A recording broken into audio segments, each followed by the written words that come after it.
Olá, meu irmão, minha irmã, que a graça e a paz do nosso Senhor e Salvador Jesus Cristo permaneçam com todos vocês, com todos nós. Sempre muito bom estarmos juntos para meditarmos na palavra de Deus.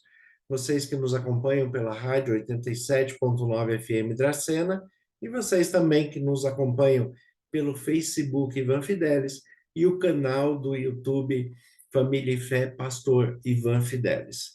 Família e Fé PR Ivan Fidelis é o canal que eu sempre peço a vocês que deixe seu like, se inscreva no canal, compartilhe, comente, porque assim o sistema compreende que a mensagem é relevante para alcançar a mais pessoas com uma boa reflexão acerca da palavra de Deus, dos cuidados de Deus, da presença de Deus em nossa vida. Como tem sido a sua vida a cada dia? Como tem sido a direção espiritual para que você esteja superando e suportando as dificuldades diárias? Nós temos adversidades, como usando a expressão de Jesus, no mundo nós temos aflições, mas temos que manter o ânimo, manter o bom ânimo, porque nós, pela fé, vencemos o mundo. O apóstolo João nos escreve desta forma, que o que vence o mundo é a nossa fé. Como está a sua fé? Como está aquilo que você acredita? Como está o seu relacionamento com Deus, a sua intimidade com o Espírito Santo, o seu conhecimento da Bíblia como única regra de fé e prática para todo cristão e a prática desta palavra, porque só o conhecimento sem nenhuma prática também não vai induzir a lugar nenhum, não vai levar a lugar nenhum.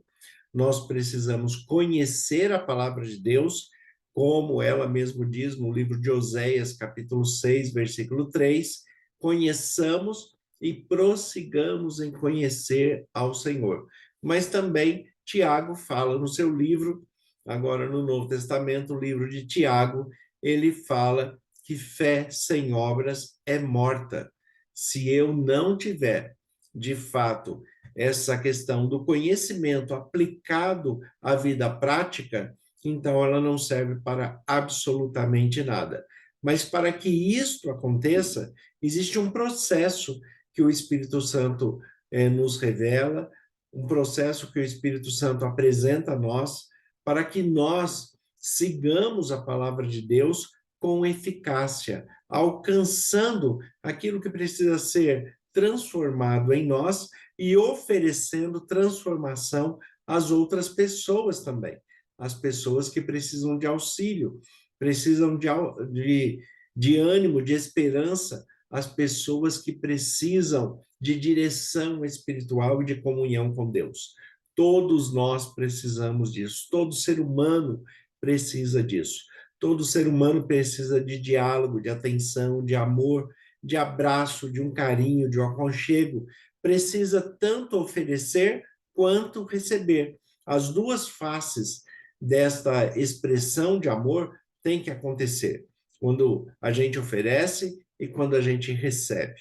Então, ofereça o seu amor e se permita receber o amor das pessoas que compartilham a vida com você, as pessoas que te amam, as pessoas que você ama, as pessoas que você quer bem e quer que elas se direcionem cada vez mais nos caminhos de Deus. A dificuldade que nós temos para isso está no texto de Romanos, capítulo 12, os versículos 1 e 2. Romanos, capítulo 12, versículos 1 e 2, é onde o apóstolo Paulo escreve desta maneira: Rogo-vos, pois, irmãos, pelas misericórdias de Deus, que apresenteis o vosso corpo por sacrifício vivo, santo e agradável a Deus, que é o nosso culto racional. E não vos conformeis com este século, mas transformai-vos pela renovação da vossa mente, para que experimenteis qual seja a boa, agradável e perfeita vontade de Deus. Observe como esse texto, claro, dirigido pelo Espírito Santo, como ele é bem colocado, como ele nos traz várias reflexões e como ele nos conduz a vivermos em paz com Deus e em paz com os homens, em paz com a vida, quando A Bíblia nos ensina a alegria e o amor que vem de Jesus Cristo para nós. Nós aprendemos a viver alegres em novidade de vida e mesmo em meio às adversidades, nós temos forças em Deus e conhecimento o suficiente para administrar aquela situação e resolvê-la segundo os propósitos de Deus. E neste período em que eu estou administrando e resolvendo, eu tenho a oportunidade de crescer, de me fortalecer, eu tenho a oportunidade de, a cada dia, buscar mais de Deus para que eu viva bem, para que eu viva melhor, para que eu viva em descanso, sem que esta paz e esse descanso dependa das circunstâncias humanas. O texto aqui de Romanos capítulo 12, o versículo 1, o apóstolo Paulo já inicia a sua carta à igreja em Roma, aos romanos, ele inicia a sua carta dizendo assim: rogo-vos, pois, irmãos, pelas misericórdias de Deus, que apresenteis o vosso corpo por sacrifício vivo, santo e agradável a Deus, que é o vosso culto racional.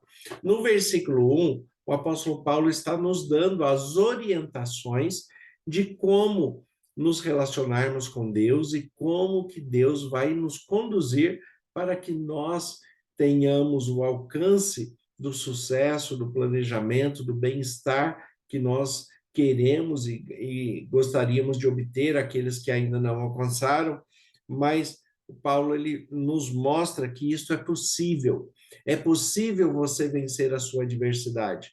É possível você compreender que Deus está ao seu lado. É possível você observar a ação de Deus em sua vida, através de outra pessoa, através de uma música, através de uma reflexão pessoal, através de um simples folheto que você recebe na rua ou uma simples mensagem que chega pelo seu WhatsApp, uma figurinha. Deus fala de muitas formas e de muitas maneiras, mas ele fala no íntimo de cada um. Ele sabe o que você precisa e ele sempre te dá uma nova oportunidade. É por isso que o apóstolo Paulo fala a respeito das misericórdias de Deus. O que são as misericórdias de Deus? Misericórdia é uma palavra que mistura dois contextos, o contexto latino, o contexto grego, mas na junção desta expressão, nós temos misericórdia como a primeira parte, a miséria, e a segunda parte é o coração, cardia. Então, misericórdia é uma miséria em que a pessoa não consegue fazer nada por si mesmo. Misericórdia é quando eu observo, tanto em mim quanto em outras pessoas, que eu não estou fazendo o necessário para que eu resolva ou saia daquela circunstância emocional, psicológica, sentimental, relacional. Então, a miséria humana faz com que ele fique preso dentro daquela circunstância, dentro daquela situação. Mas essa miséria humana, ela move o coração de Deus. Por isso, misericórdia, cardia, né, que é o final aí da palavra, córdia, cardia é a palavra grega relacionada ao coração. Então, no coração de Deus, nós temos planos, nós temos projetos, nós temos sonhos. Deus tem planos para você, para a sua família. Deus tem planos de restauração, de crescimento, de vida eterna. Deus tem planos para você a todo momento, em todos os dias. Então, quando nós olhamos a primeira expressão do apóstolo Paulo em Romanos 12, rogo-vos, irmãos, pelas misericórdias de Deus. Eu rogo pelas misericórdias de Deus. Eu rogo para que Deus mostre a nós a nossa miséria, mas que essa nossa miséria mova o coração de Deus em nosso favor. Essa é a expressão da misericórdia divina. A nossa miséria move o coração de Deus para que ele intervenha para conosco de uma maneira sobrenatural naquilo que nós não podemos fazer por nós mesmos. A receita para isso que Paulo fala que é esta postura de vida, esse jeito de interpretar a vida, é esse jeito de conhecer a palavra de Deus, de se relacionar com Deus e de conhecer o próprio Deus. O apóstolo fala que isto é difícil, exige esforço, exige dedicação. Você precisa colocar em prática os ensinos de Deus, a palavra de Deus, a direção do Espírito Santo. Você precisa conhecer mais da Bíblia, do seu conteúdo, para que o Espírito Santo possa cuidar de você, transformar você. Mas o ser humano vive muito em zonas de conforto. E dentro dessas zonas de conforto, ele vai ter muita dificuldade em mudar, mesmo que essa mudança seja para melhor.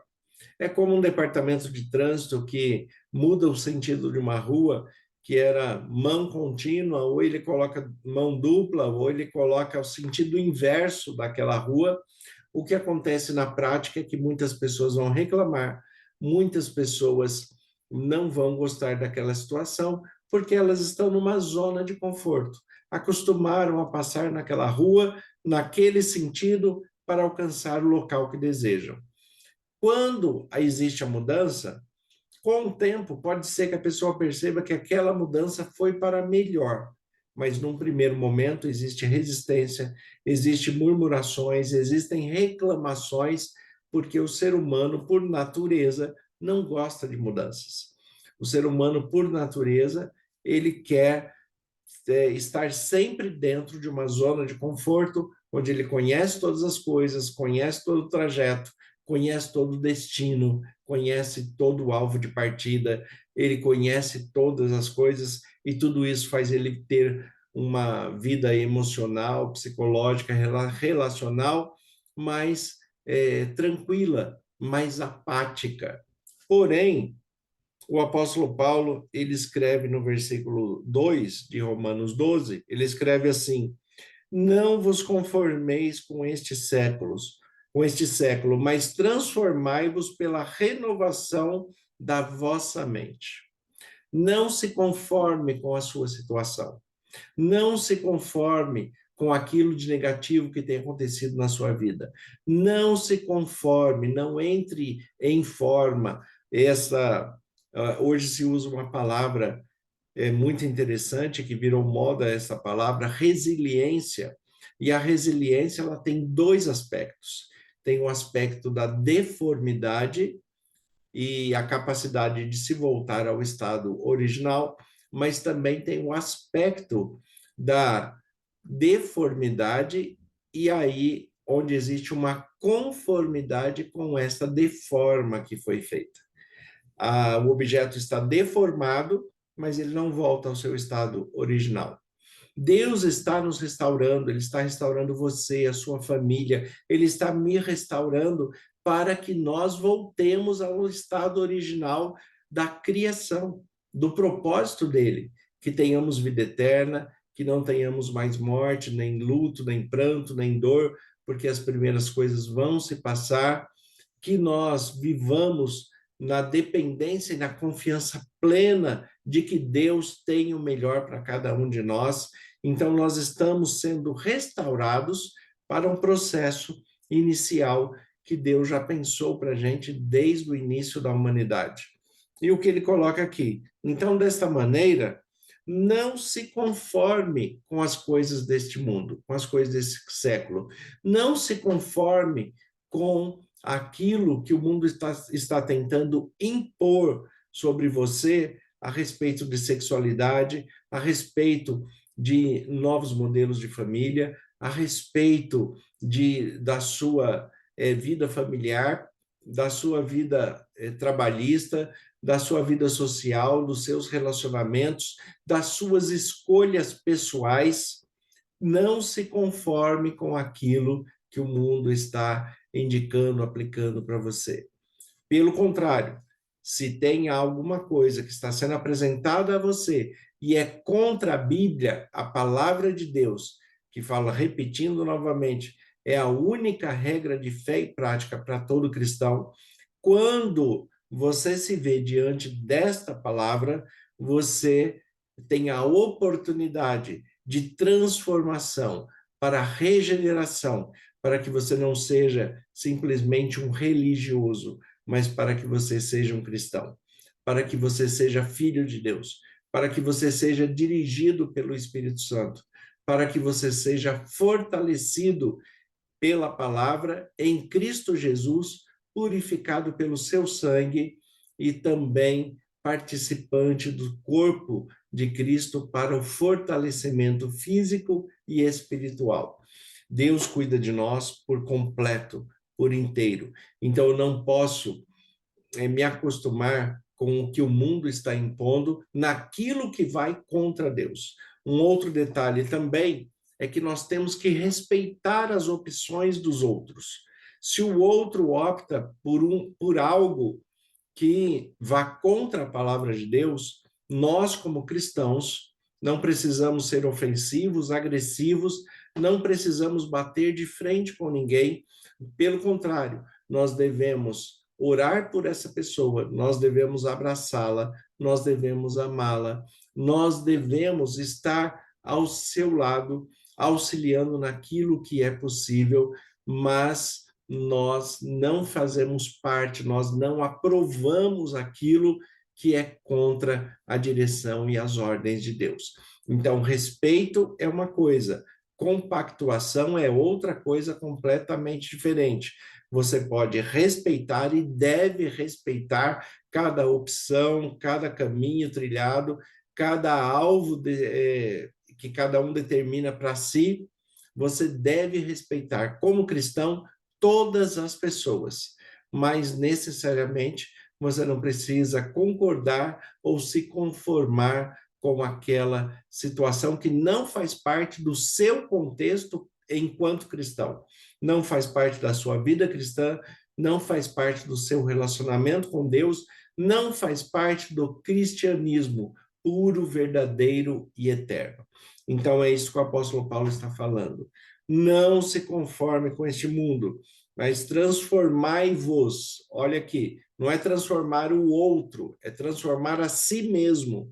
Transformai-vos pela renovação da vossa mente. Então, o primeiro a ser transformado pela palavra de Deus deve ser eu, transformado pelo Espírito Santo que habita em mim e frutificando os frutos do Espírito Santo: amor, paz, paciência, mansidão, alegria, longanimidade, benignidade, domínio próprio. Nós temos que frutificar aquilo que o Espírito Santo nos oferece. O primeiro a ser transformado será você mesmo. Nós mesmos somos os primeiros a ser transformados. Então, o apóstolo Paulo escreve de maneira pessoal, de maneira íntima, de maneira individualizada: não vos conformeis com este século, mas transformai-vos. Você não vai transformar o mundo, se você só vai transformar o seu mundo. Você vai se transformar a si mesmo.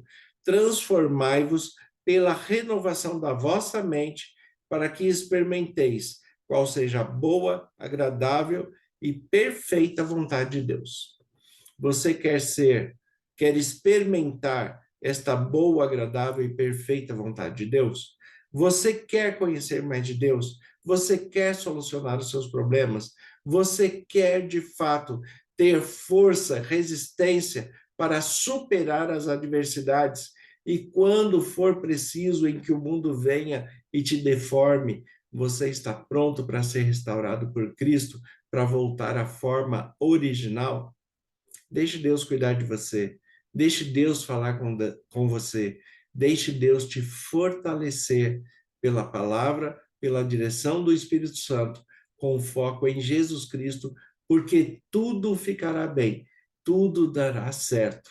Quando você coloca Jesus ao seu lado, mantém o Espírito Santo dentro de você e a comunhão com Deus o Pai, você percebe que você vai viver muito melhor, você vai ter a paz, a tranquilidade e a harmonia que você tanto espera. Vamos orar? Vamos falar com Deus?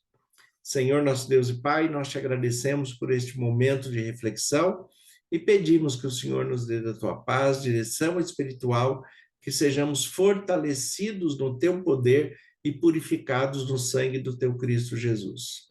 Pai, nós te agradecemos por todas as bênçãos recebidas. Te agradecemos pela tua palavra e pela oportunidade de transformação e regeneração a nós mesmos. Como ministro do Evangelho, em nome de Jesus, eu peço uma bênção especial sobre cada irmão e irmã que está nos acompanhando neste momento e aqueles também que verão essa mensagem posteriormente. Que todos sejam agraciados pelo teu poder, pela tua presença, sustentados pelo teu amor, em nome de Jesus. Amém. Que Deus abençoe a todos. Tenha um excelente dia, uma excelente semana, em nome de Jesus.